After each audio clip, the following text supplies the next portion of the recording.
thank you again for going on. There's a lot of things going on in people's lives right now. There's a pandemic, there's all sorts of stuff. So thank you for prioritizing Manchester. We have a whole bunch of things that are going on this week. This week is Planapalooza, so please tell your friends. There's other times in which they can participate and you can participate. We've been having meetings all day today, and they're going to continue through Thursday. Today we're down at Workspace. We had some technical meetings. Those are about specific topics. And people can stop by Workspace anytime, tomorrow, Wednesday, or Thursday during the open studio hours and provide some input. Talk to our consultant team, who I'll introduce in a minute. Just tell us what you think about Manchester. Tell us what you think about where we're going as a community or where we should be going. This process is called Manchester Next. It's the Plan of Conservation and Development, which is a long phrase for our 10-year plan that's required by state statute. So every town in Connecticut has to have a 10-year plan to kind of lay out where we want to be as a community. In Manchester, we take that very seriously, and we're always kind of ready for what's next. So hence the name Manchester Next. Please tell your friends, other people about it. This week is really the meat of it. There'll be other opportunities to engage the community as well. But this week is really a big, important piece of it. So thanks again for coming out. If there are folks in the audience that need translation, Spanish or Bengali, if people come in and need those services, though, we do have those available here. And I think that's it. So without further ado, I'm going to introduce our consultants team here, led by Brian Wright from TPUDC. Brian's going to lead us through the evening. Thank you. All right, so thanks so much for coming out tonight. I appreciate it. Can you hear me in the back? Okay, great.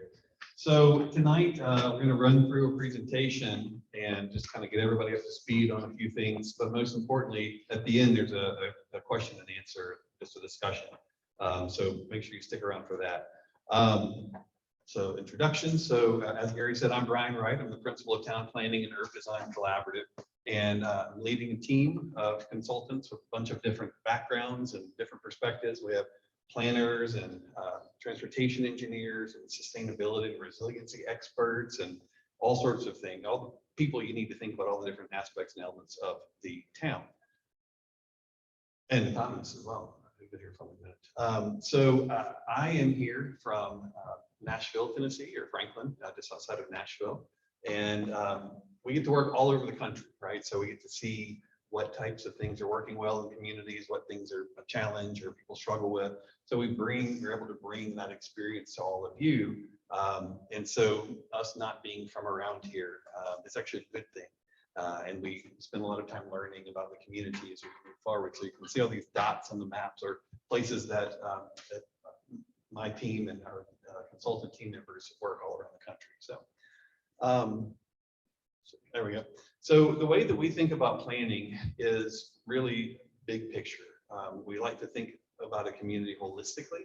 We like to really understand all the different aspects and elements of the community. And we start to understand that when we pull on a thread in this network that represents the community, there's an impact across that network, right? And so if we want to start to tweak this thing, it can have an impact on that thing across the way. And so we have to think about and recognize those connections. But once we start to recognize those connections, then we're really able to start focusing on finding innovative solutions to the problems you have and trying to find ways to help you move in the direction that you want to go in the future.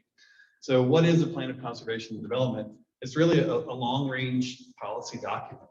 It has, establishing a vision for the future. You already have one right now, so we're updating that and adding to it. It has policy guidance for growth and development and conservation. And then we have specific action items that would be within that plan that help you accomplish your goals for the vision for the future. And the elements, you'll find things like growth and conservation and housing, business, economics, resiliency, the built environment, all sorts of things. So there'll be elements throughout the plan that represent that. So if you haven't looked at one before, check out the one you have now. You can start to familiarize yourself with it going forward. So we'll turn it over to Matt Newcastle, who's going to be walking through part of the presentation. Great, thank you, Brian. Let me add my welcome this evening. I appreciate you giving up your time to be with us. As Brian had mentioned and introduced the team, there's a lot of different people here, and it's a very flat kind of organization the way we have it, because we all have different expertise and experiences, and everything's always going 100 miles an hour. And sometimes one topic is in front while the others are behind, but then we switch those around quite often. And so as part of that, we've set up this team where we really want to think about principles and what drives us, drives you as a community, and what you cherish most. But then we also have this approach where we do all of the data and those kind of things. The reason we have all of these people here today is because we're going to combine those two things for the week. And so in the project as it goes on. So one of the ways we kind of organize ourselves is Brian, when you talk to him, it's a lot about big ideas, the concepts. What is it you want to do? Can he make you reach for some other things or think about some new ideas? And then myself or Tripp or some other folks who talk to you, we're kind of the numbers people. And the way we kind of describe it is, Brian does a lot of visioning, and then Tripp and I confirm it's not hallucination, right? So we try to make sure that we keep a toe on the ground and those kind of things as we go through our process. That starts tonight and we'll go all the way through the week. So as part of that, at least for our main topic and our target as we go through this process and try to get as many fingerprints on it as possible, we're really looking at what we call our growth and conservation map. It's really the heart of a conservation development plan because everything else feeds off of it. So the exercise you're going to do this evening and the like is about, what things do you cherish most about Manchester? What are some things that you might want to change, or what are some opportunities or things you've seen from around the world that you'd like us to bring to the conversation? And it all comes into this growth and conservation map, for which we'll be looking at conservation and development on the same map, how they work together, how they complement each other. But then what is driven off of this map is really important for our process. And then as part of that, and again, why we have the larger team here, is we're looking at how that fits within the system, fits within the context of the community. And so we'll be looking at it from an environmental perspective and an economic perspective. How does infrastructure support this vision? How do we do it responsibly, sustainably, financially feasible kind of ideas and those kind of things? So all of that is swirling around in our minds over these next 4 days. And so when we look at the supporting infrastructure, you see here, I wish I had a larger slide to put everything on here that we're trying to cover, but usually it's interesting when we come to a community, maybe there's half of these things on there. But Manchester has so many more services it provides for its citizens, things like the youth services, the senior center, the libraries are within your umbrella and the like. And so we're going to look at how all of these things are impacted by decisions that are made about growth and development within the community. How do we prepare for it? How do we either have to time maybe the location, the magnitude, the funding, financing of different utilities and services in order to keep up with growth so that the quality of life that you're used to and cherish can be protected as you move forward. So we'll be looking at all these different topics as we go through. And while today we speak to you in great generalities, as the week goes on, it's going to be getting more and more specific. We'll be doing number crunching and data collection and those kind of things. And when we do that, we're going to do it at 2 different scales, at least for infrastructure. So what you see in the green, when we're talking town-wide, we're going to do a general assessment for the entire town. Then within it, we're going to find different areas like you see here in red. And for tonight's presentation, we call them candidate locations because through the week they'll evolve. But we're going to drill down into more specifics.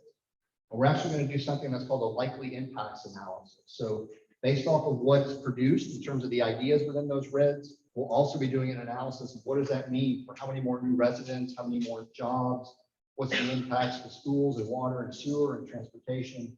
We'll all be charting with whatever the big ideas are that go in the areas of red. And so as part of this, for each of those key target areas that I mentioned, we will do a baseline assessment. I kind of call it the adult version of the book report. We'll tell you everything there is to know about that topic area. We will drill down in more specifics for the likely impact areas.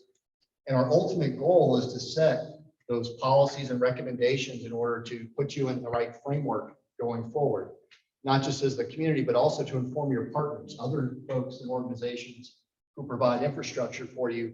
You want to make sure everybody's on the same page moving forward. And that's our goal for this part of the topic. And for me, as I reviewed your documents from before, this was the statement that just kind of hit me right in the face. And I was really excited to see it though, because you're a community being honest with yourself. And this came out of your plan verbatim, and it talks about as Manchester's development history changes, as your population changes, as the composition of your population changes, you're going to create different demands and needs on your infrastructure. And you're already talking about, well, do we expand and rehabilitate what we already have? Do we go build new infrastructure and just kind of ignore what's there? And then do you have to abandon anything? You know, have you stretched too much in certain things? And so we're going to be looking at all that.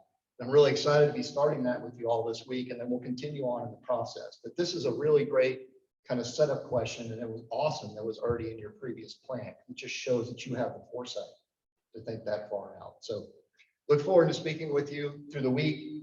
You know, if you're really into the numbers and stuff, come find me during the week, and we can show you spreadsheets and data and all the good stuff like that as well. So then I'll have Trip come up and do some more. Great. Thank you, Matt. Thank you, everybody, for coming out this evening. I'm kind of watching the weather, seeing that storm line coming through.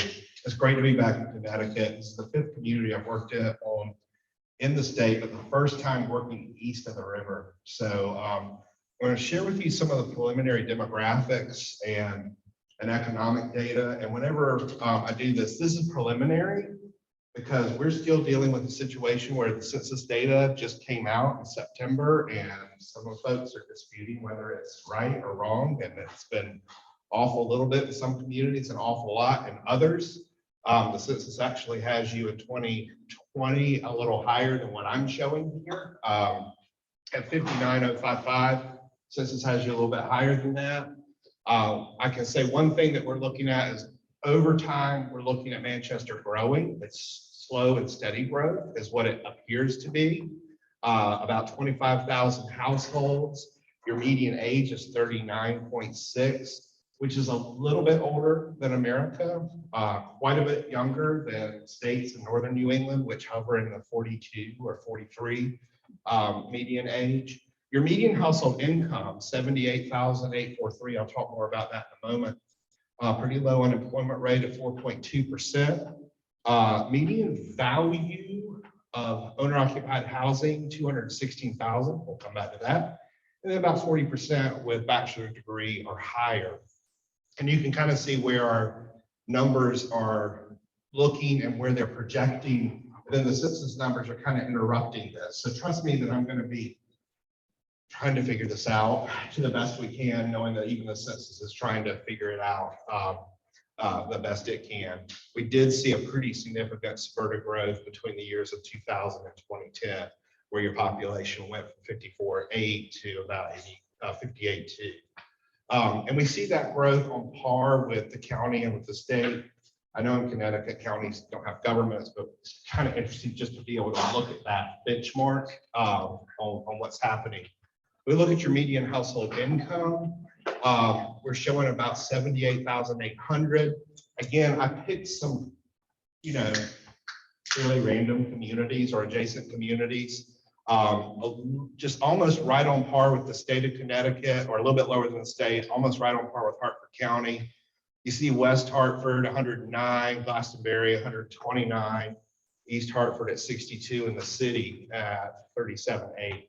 So kind of see where you kind of fit in this. And it's kind of right here above the level of the United States, which Connecticut is. You're above the United States level and kind of right on par with the county. We look at housing values. You kind of rank right in that same kind of area. Glastonbury coming in at 393. Y'all are at 216. The trick play of this is housing value. When we start looking at the trends in housing sales, I'm preaching to the choir here, anyone who's been looking at housing, all this is just ballooning as of late. And so housing value versus what recent sales are, there's quite a bit of differential. So we're looking at, just as of April 2022, in the county, the median sales price was $290,000, and that's up from $275,000 just a year ago. So, I mean, this is what we're seeing all over the United States of America. Housing median days on the market, 6 days. And so you see this and they're exceeding, I mean, it's just you're experiencing what we're seeing all over the country. We look at employment. It always kind of gets interesting when we look at, okay, how many people in Manchester are employed and work vis-a-vis how many jobs are in Manchester.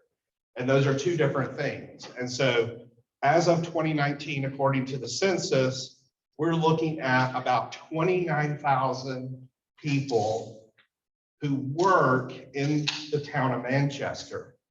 People who are employed in the town of Manchester gets us up to about 30,000 folks. So what happens every day is you export out about 24,000, 25,000 folks, about 23,000 commute in to Manchester every day. Now, those arrows are not pointing in the right direction. It's just showing how many are coming in and how many are going out. That commuting pattern, generally speaking, is back and forth to Hartford in both directions. But it is slightly different when we look at it. And then when we look at there's a difference in the type of jobs that we see. So these are what Manchester workers do, if that makes sense. People who work here in the town, we're looking at about 36% in the service sector, about 18% in the manufacturing, 15% in finance, 21% in healthcare, 10% in education. We look at what people who live here do, you see that professional finance piece jumps up to 28%. That service sector shrinks, manufacturing grows a little bit, and then healthcare and education are roughly the same. But a pretty radical difference between what people live here do and what people who commute in do, or people who work here do. There also is a differential in income. The people who come in and work generally earn less than people who commute out every day. And when we look at that, it gives us some insight. It's not something that's unusual for a community like this, because a lot of finance jobs, a lot of executive level type jobs are outside of the area. But when I look at your overall market, it's a bit more balanced than what I'm used to seeing, because I work in some communities outside of the core city where it's strictly a bedroom community. That is definitely not true in Manchester. You have a history of being an employment center and you remain an employment center. We also are looking at retail leakage. Now I'm going to be refining these numbers because shoppers do not stop at the town line. And so if you're going to the Apple store, you're leaving the town to go to a different town. If you head over to West Hartford, of course you're leaving town. But I am just looking at the town for now, and we'll be refining these numbers. So we look at what stores sell in the town of Manchester. It's about a $1.3 billion market. When we stack it up to the county, you can kind of see what your share is within Hartford County. Consumers spend about $930 million, and the county consumers spend about $14.6 billion. You're a gain market of about 401 million. You've been that way for a long time because you've been a retail center. You've had a major mall, you have major shopping, a lot of big box here. And then of course the county is a big gain because there's a lot of rural area in Connecticut, basically to the northeast and to the north overall, that's commuting in and spending money. Now we can split this and slice this a lot of different ways. I want to refine these numbers so that we can really look at opportunities and then dig deep into what kind of particular retail opportunities we're seeing. So the things like, even though you're a gain market, limited service restaurants still leak sales. Drinking places, there's leakage, not a whole lot. Things like art dealers, gift shops, home centers. Some of these are highly suited for downtown. Others may be suited for more suburban locations. Again, once we refine the numbers, we'll know a lot more. And then you already have some clusters that are happening here. Of course, furniture stores, you all know, because this is a center for that activity. You do, because of the amount of retail, have a center in clothing, sporting good, and of course, general merchandise. Again, that's just looking town specific. We'll be revising this as we look ahead. And then, of course, based on your growth, even though retail is radically changing, your demand sales potential projected is looking to increase as well. And so it'll be interesting to see how this pans out also. And of course, I'm always asked, well, does this count online sales? And we back out that number for non-store retail, so that that's not counted in this. Even though people still may trade dollars to online retail, that's not showing up in this retail assessment. So these are kind of beginning numbers, and then I guess I'll hand it back to you, Brian, to go from there. Sure. All right, so our transportation specialist just emailed us earlier this afternoon, and she has COVID. And so I'm standing in. She'll be joining us via Zoom throughout the week. But so I'm going to go through some slides here. But mostly what's been going on is we've just been trying to understand the system, the road network. Here we're looking at crashes, and so she's been doing this analysis, trying to look at where the hot spots are, where the most dangerous intersections are around the town. Looking at trails, we've heard a lot about trails throughout our time here. And so, looking at their gaps where there are possible connections happening. So she started looking at that as well. We've been, she's looked at sidewalks. This is, we have quite a network of sidewalks. You wouldn't believe some of the places that we work. It would be hard pressed to find the blue on those maps. And so that's a good thing. And so where we're trying to figure out is, where the needs are for additional connections to make sure that pedestrian network works well. On average, there's good coverage, but, within the center of town, there's some opportunities, especially to connect it. They've been looking at transit and looking at, how most of the town is located within half a mile of a bus stop. So that's a good thing. But we've been hearing that, there's some need for more local bus routes that would help make it more convenient to get around the town as well.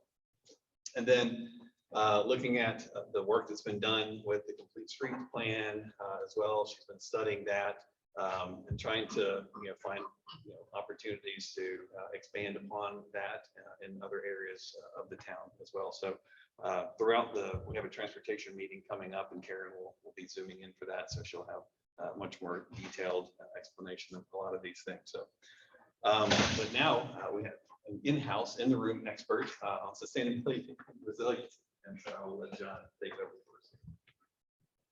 All right. Thanks, Brian. I'm John Ford, civil engineer, urban designer with Horsley Witt, here from Providence, Rhode Island, so not that far. Welcome to Planapalooza. This is going to be fun.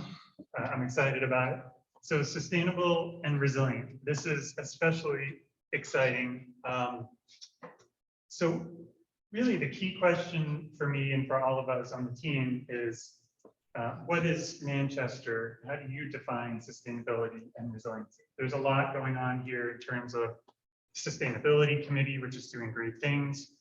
We know Manchester is certified bronze by Sustainable CT. We've heard a lot about energy initiatives in town, the low impact development, sustainability guidelines. I think Manchester is really far ahead when you compare yourselves to a lot of communities in New England that are working on sustainability and resiliency. But the cool thing about Planapalooza and this plan of conservation and development is really the ability to think bigger for sustainability, so forward thinking. If we were to kind of reduce that into a small thought or a small number of words, it talks about a lot of what touches you here in Manchester. So what is a forward thinking Manchester and a resilient Manchester? What's a stronger Manchester mean to you all? We're thinking 10 years out, maybe even further than that. And we have the ability to think about energy, about efficiency, about infrastructure, about economics, but even more than that, how does Manchester grow in balance with nature? How is Manchester prepared for shocks and stresses? So that could be climate change. COVID is a shock to the town. And how are the social connectivity and equity issues advancing in Manchester? So Manchester is connected socially. How is Manchester connected via transportation? That's a huge impact on carbon and sustainability and resiliency, having different ways and alternatives to get around the town. How is Manchester healthy? That's public health, that's happiness, that's economically healthy and socially connected, and happy and healthy. That's a lot of different things, and equitable, as I mentioned. I know Manchester has diversity, equity committee and initiative, and is making great strides. So I think for us, from sustainability and resiliency perspective, that's a segment of the planning, conservation, and development.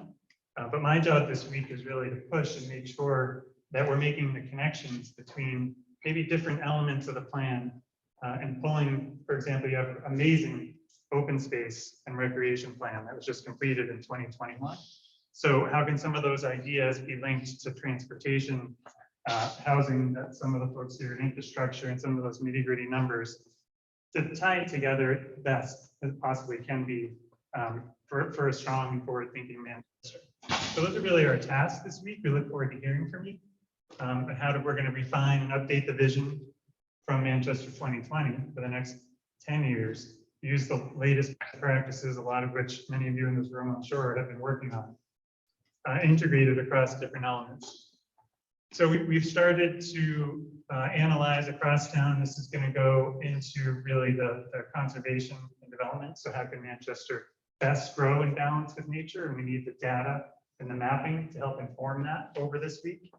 And so we're looking at environmental habitat, flood hazard, wetlands, all of those things to make sure what we're looking at this week, and we have this dynamically on our computers just to make sure we can zoom in where we need to if a question comes up.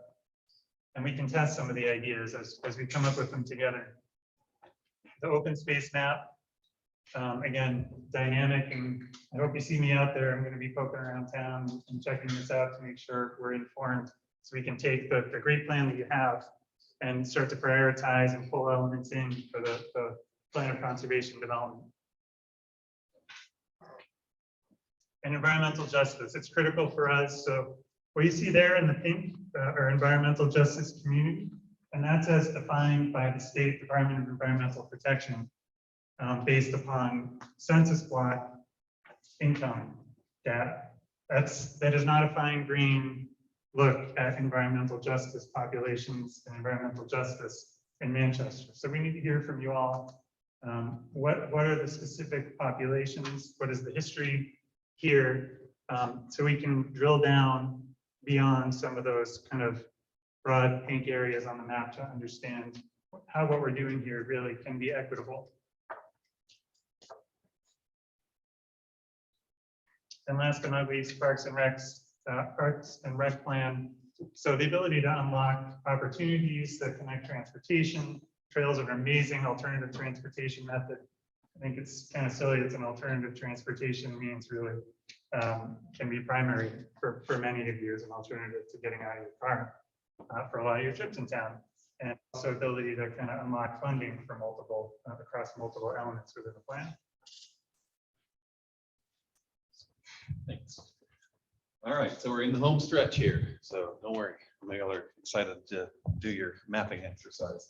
So, one of the, besides just the state requiring an update of the plan every so often, one of the reasons that it's important to look at where you want to go in the future and if it's different than where you are today, is because preferences are changing around the country, right? And also, we have wild things like pandemics and stuff that have changed. It's not a preference, by the way, but it's, things have changed as a result. So, I kind of look back at this and I've not seen much of this around here, so you may not recognize it. This is sort of suburban sprawl. This is what a lot of the country looks like. Sort of, they make a new neighborhood, they take out the woodlands or the farmland and put in these, sort of cul-de-sacs, and every house is kind of the same. And this could be anywhere. I'm not sure where it is. And so, but you start seeing real estate ads today, and this is what you see: live life to the max, and cars are going by, and it's all flashy and high energy and exciting. And so, that's a little bit different lifestyle than you see in the previous image. We see images like this. This is a prophetic IBM ad from like the early 90s. And little did they know they were trying to promote the laptop. And fast forward, and here's the same this guy's grandson maybe, and he's running his multi-billion-dollar company off his laptop there, and he's having potato chips and wine, and hopefully it's at least afternoon. But nonetheless, this is what people can do today. They can live anywhere, right? And so now I always say that Mayberry can compete with Manhattan. And so if you want to be competitive as people are moving around the country and doing things like, how do you become a place that attracts the people that you want to be here to do that? And, the workplace is changing as well.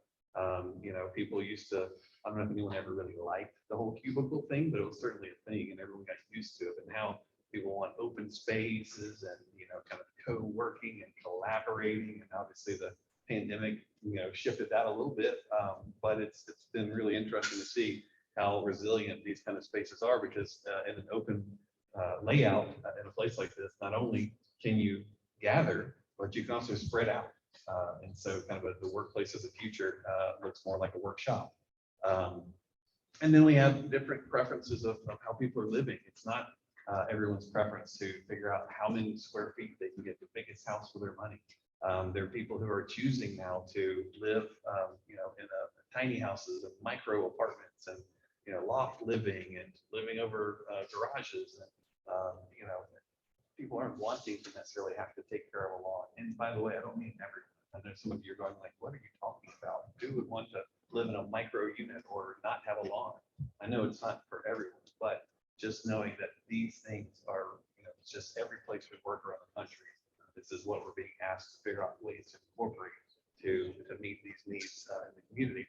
And so much so, you actually see this is a real estate company called the Cool Space Locator, right? And so if you can imagine in that first place where I showed you, the suburban neighborhood, right? They went out of business in like a week, right there, because there's no cool spaces in that kind of a place. But in places like this, you actually have cool spaces already. We've been seeing them. And so how do you build on what you already have and move forward into the future? So we've been doing lots of things. We've been studying the past plans that you have. We've been we had a community kickoff event and it was on Zoom, and then we had stations where people could come in person. And so we're talking about what the project is and then asking people for input. So we've been hearing from them. We have been doing these on the table sessions. And so there's a packet. If you haven't seen this or participated already, you can download this packet and you can invite people that a small group of people or bigger group to come participate. It's sort of a self-guided exercise. You go through the packet and it has questions and things for you to talk about, and you document your answers. And this allows us, as you see, not everyone in town is showing up at the high school cafeteria for the kickoff, right? And so what we're able to do here is actually get deep into the neighborhoods, into communities, and around people's kitchen tables in a way that we never could otherwise. And so this is really effective, and you can go on the website and download this. And then for people who don't know people, don't want to be around people, don't like people, but still want to give input, we have the individual take-home packet, and so you can go through and give your input there as well. There's a website, and if you haven't been on the website, go. The website is set up so that it's really two-way communication. It's not just a place to go and look for information and find out when the next meeting is. You actually can go if you missed a meeting. The meetings are being posted there, so there's recording. There will be recordings of the meetings today, and those that are coming the rest of the week. And will be up there. But then there's also opportunity for you to go in and there will be questions and various things that you can get input or to share ideas that you have. So that's important as well. That's yvmct.com/Manchester Next. So go there. So a few things that we've heard so far as we've been talking to people around the community: strengths and opportunities. People have said that the parks, trail systems, and water bodies are awesome. There's a lot of socioeconomic diversity, cultural diversity, and that's been something that people are just really excited and praising. The downtown and Main Street area has had a lot of positive comments. Proximity to larger cities and it's sort of a central location for jobs and manufacturing. Is sort of why this place does well with some of the things that Tripp was talking about economically. There's convenience here, but there's also sort of a small town character and charm to it. The mills, people love those. We were really impressed by what you've done with your mills. The affordable housing, relatively in the region, there's a good bit of affordability here. And then also the connection relationship to the universities, colleges, and whatnot around locally and regionally. So that's been great. Weaknesses and challenges. We've heard about the lack of multimodal transportation options and connectivity. So being able to get around easily without getting in your car. Some economic decline, some homelessness, massive effects on small businesses from COVID. There's a need for missing middle housing, and that's sort of the middle price point as well as middle scale of housing. As we toured around, we saw you have tons and tons of sort of very small cottages around that we've been learning middle housing was here, which is good because a lot of places are missing. They don't have that. But what are some other options? And we actually heard that there is a shortage of high-end housing. And so as you look at, as you track different businesses, corporate headquarters, and things at the hospital, doctors, they all live, they may work here, but they live out of town. So figuring out that. We've heard that the schools are underperforming, but most people say supposedly, right? So we don't know. We're looking into that more, trying to understand that. And then the expense to redevelop existing buildings because of some of the code issues that you have. They're older buildings, they cost money, so people have a hard time redeveloping them. But you're so built out, they don't have anywhere else to do something new. We've seen and heard that big box stores are leaving. There's no space for new development. And then a lack of technological infrastructure for remote workers. So as I mentioned before, Mayberry competing with Manhattan, you can't do that if you don't have bandwidth and those sorts of things. So that's something for us to learn more about as we go. We've asked people what the goal should be. So they talked about improved pedestrian connectivity and transportation. Sustainability has come up quite a bit. Mixing housing options near destinations. So creating centers, like not shopping centers or strip malls, but like neighborhood centers.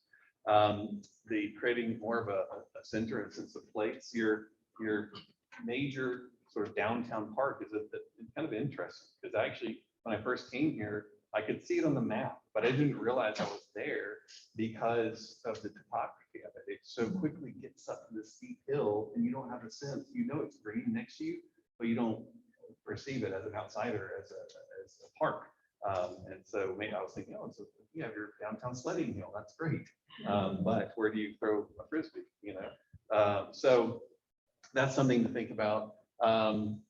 Trying to leverage the proximity to UConn and to MCC, figuring out how to tie that in more, and then attainable goals, attainable recommendations. So how do we make sure that you're able to implement this grand vision moving forward, centering around collaboration, community input, prioritizing recommendations, and then redevelopment over new development as a priority. That's easy because you don't have a plan for new development so much.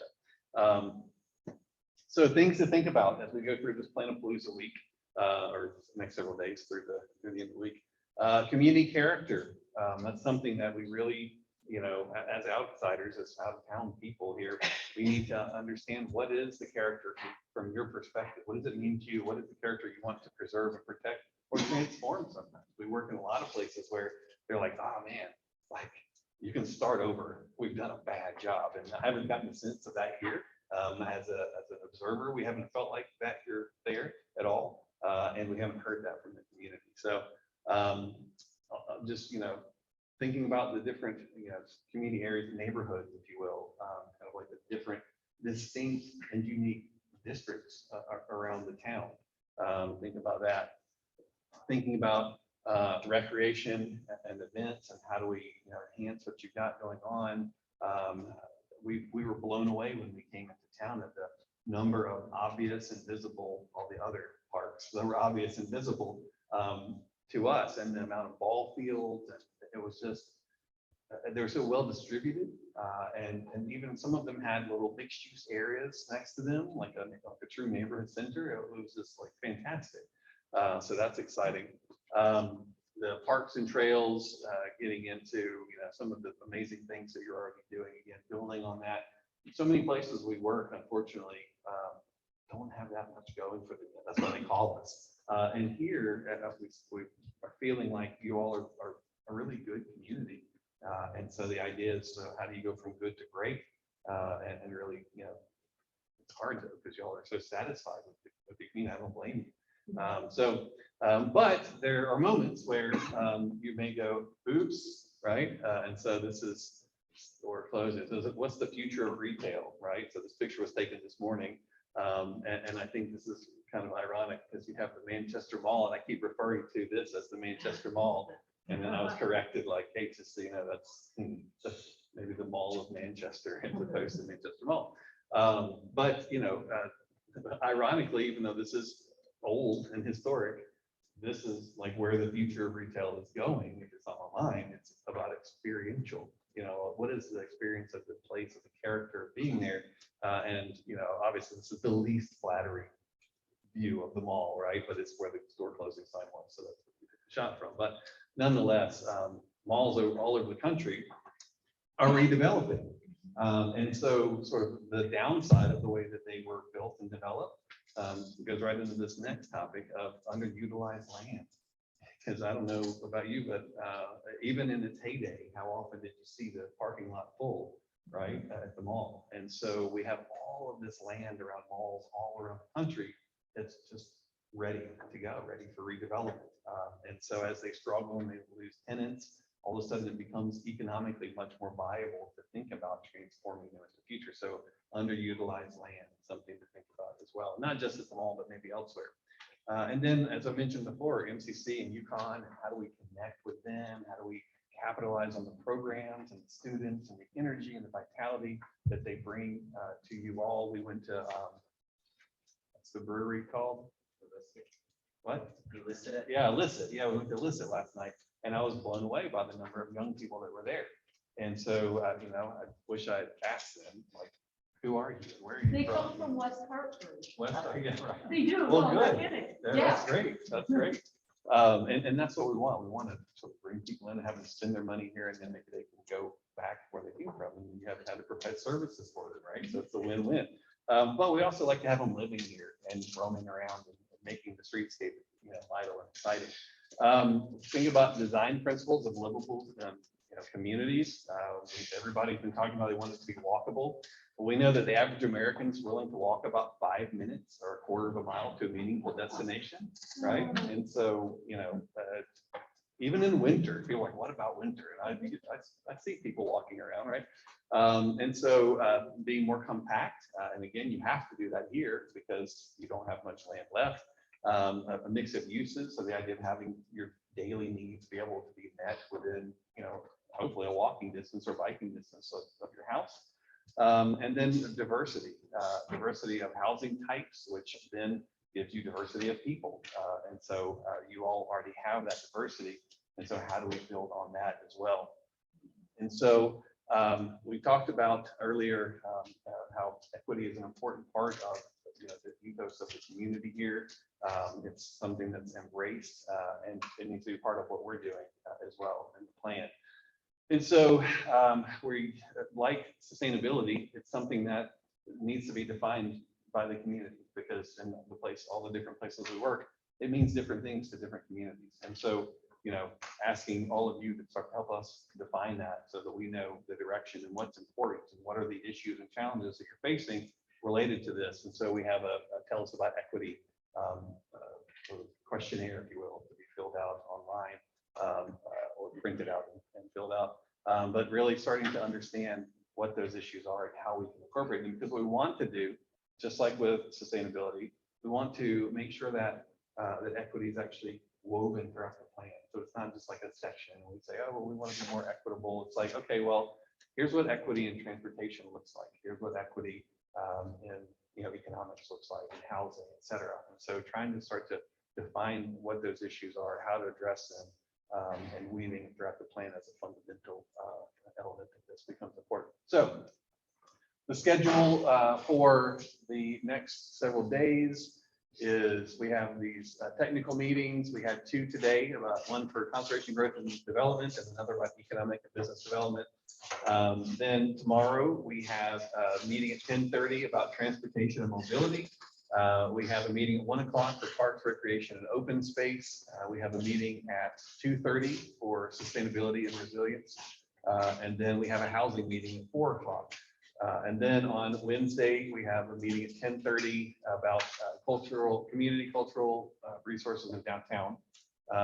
And then we also have our open studio. So we've actually set up our office. So all the people you've just heard from tonight, part of the team and others, we're all working there. So when we have these meetings, they're behind you and can hear everything that's being said so they can respond real time.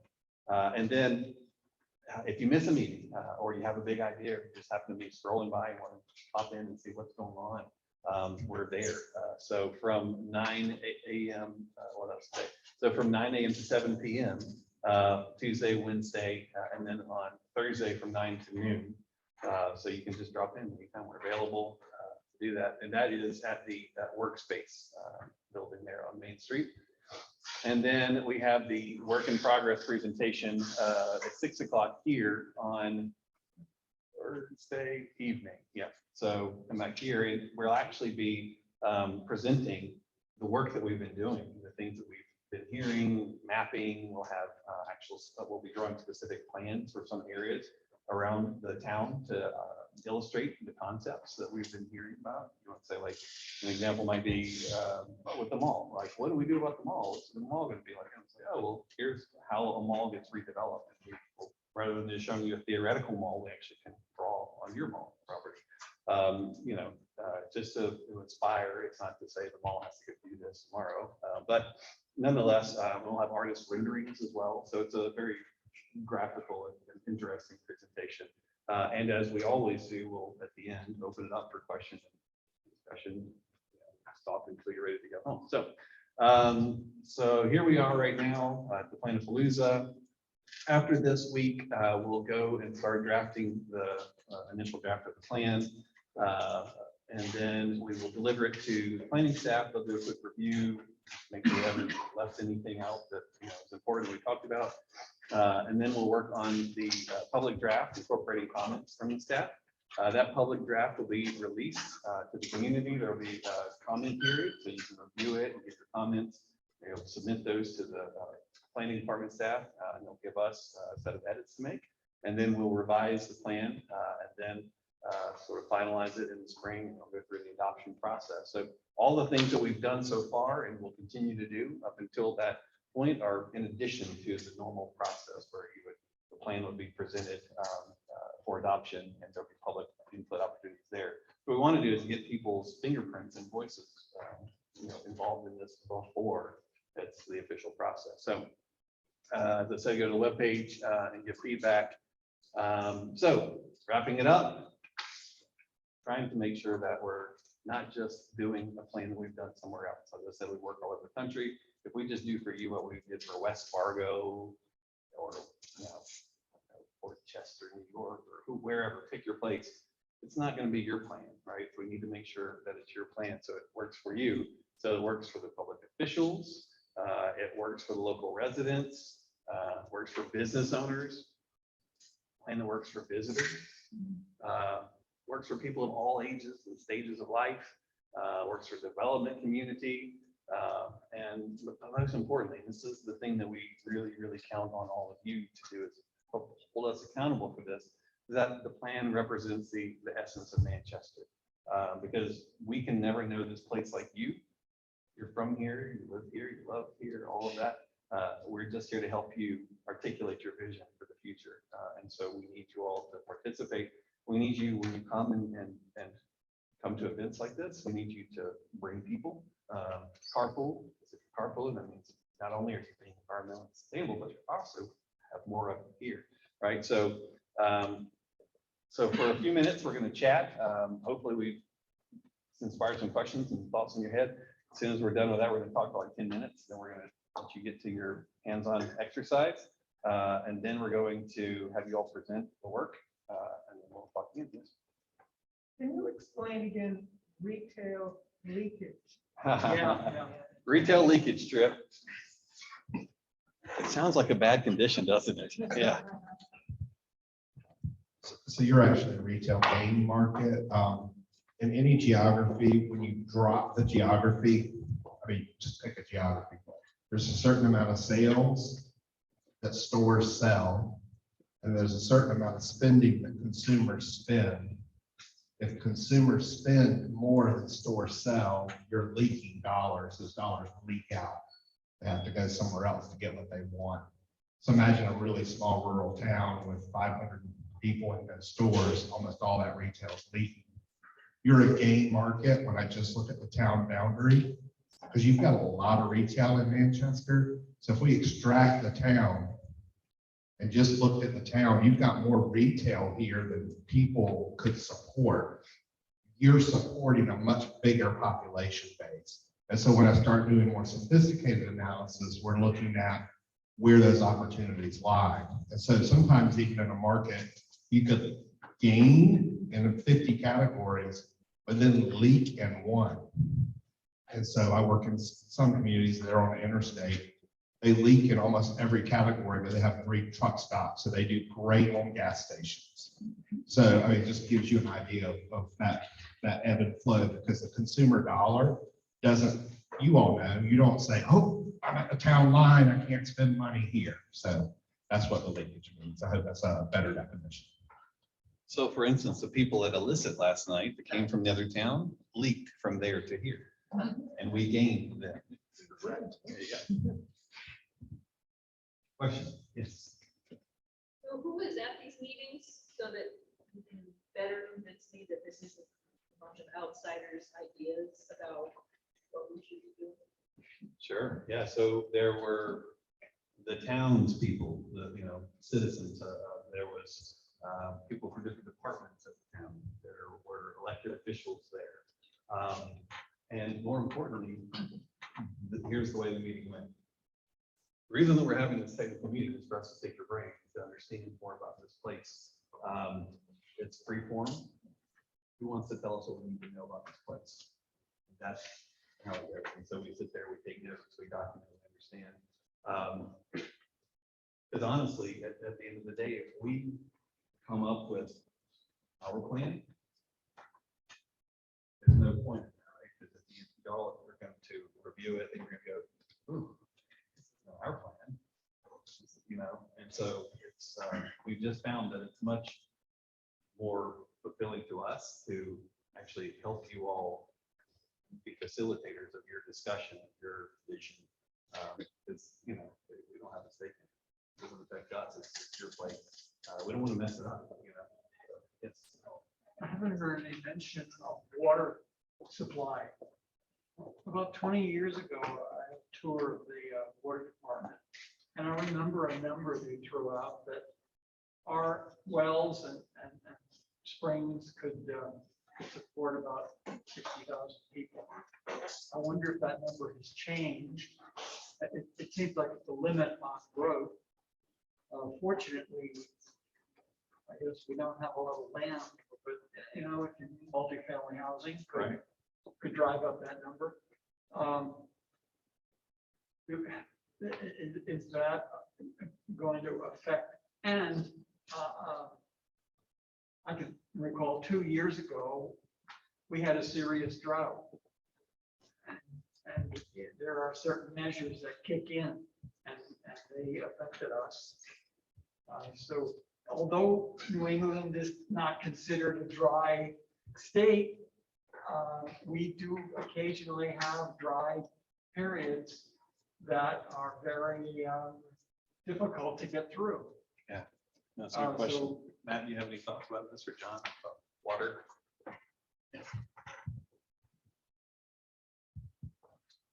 So the short answer is yes, it is a topic we're going to be looking at this week. We've started to pull some initial data, and really when it comes to the water system, you put in 3, maybe 4 pieces. One is the water supply, water source. The next one is the treatment plant, and then the next is the distribution system. And so we look at all of those to see if there's any kind of kinks in the system, so you can't provide the service. So as part of that, we had looked, like I think it's 40% of your groundwater is coming from wells, and then you have the reservoirs, so you have to worry about protecting those as well. So we need to look at that in terms of its available capacity. A lot of times we'll be looking at the water systems too, the redundancy. So we need to look at that in terms of what supplies are there, in terms of bulk water transfer that can occur. The plant, at least as far as I can tell by the numbers, seems like you have enough plant capacity. So once you get the water, the capacity seems to be there. But let's see what we dream about first, right? And then I can confirm that. It's got to rain. Exactly. And then the last issue, going back to the collection and distribution, it's like, as you had mentioned, it's a developed area, but if you go with more intensity, and the pipes need to be larger than maybe they were initially and those kind of things. In that regard, we'll start to identify those as issues, but we won't be talking about the fact that you need to go from an 8-inch pipe to a 12-inch pipe or from gravity reinforcement and those kind of things. That's in the implementation, but we will be thinking about all those things this group. Add from a sustainability perspective. Thank you. Yeah, I think from a sustainability perspective, you're right on. Even in New England, I think drought is a pretty critical factor for us, and will increasingly be. Heat, I know we're hearing a lot about more frequent and more intense rainstorms, but heat also is increasingly a factor. So everything we can do from the municipal resources perspective to reduce water usage, but also help to incentivize that for new development and infill and redevelopment is certainly going to be a priority. We'd love to hear more about, your thoughts on that. Getting back to the prior question about the plan, and I'm curious what the attendance was on April 11th. Kind of feedback inside the person on 9th. I really didn't know what this was until the Planapalooza and kind of broke it down more. But Yeah, I don't know the numbers, but we can get those. It's interesting because we get to work all over the place. It's so variable participation, even with the same strategies and techniques, even with strategies and techniques that are calibrated and customized for the community. Because we actually went through a process at the beginning of this to think about what works best here. What are some solutions to get people to, one, be aware, to get input that haven't been done as well. And so we'll work in communities that are much smaller and using the same techniques and the same level of effort for staff to get the word out and all that, have a much greater turnout. And then some places we go that are much larger, you go and it's a small turnout like this. It's funny the things that we hear from the community as to why people didn't show up. Oh, well, I had this thing on Monday, Tuesday, whatever it is. I had this thing, and we say, well, I hear you, right? And so that's why we do a Planapalooza that's many days long, and why we are available from 7, 8, 9 until 7, whatever, for people to come in at their convenience. But at a certain point, we often get questions like this, like, well, this isn't a representation of our whole community, right? How in the world can we make a plan for the future? And what I start coming back to is priorities, right? And so people prioritizing, participating. And so it's interesting how many people know about something like this, but don't come, right? And like maybe many of you told people, hey, I'm going to the same night, you should go. Where are they, right? And so then there's a suspicion because it's like, well, how is this plan generated? Who came to those meetings, et cetera?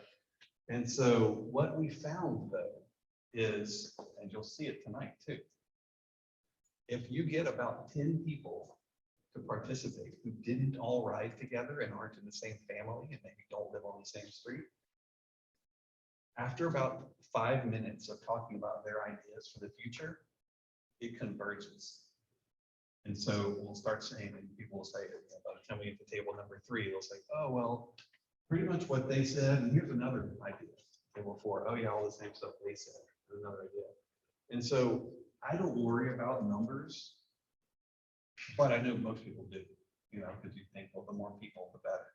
And I love the more people, right? It's more exciting, it's more fun. There are different perspectives represented, but at the end of the day, you know, staff runs around tirelessly trying to get the word out.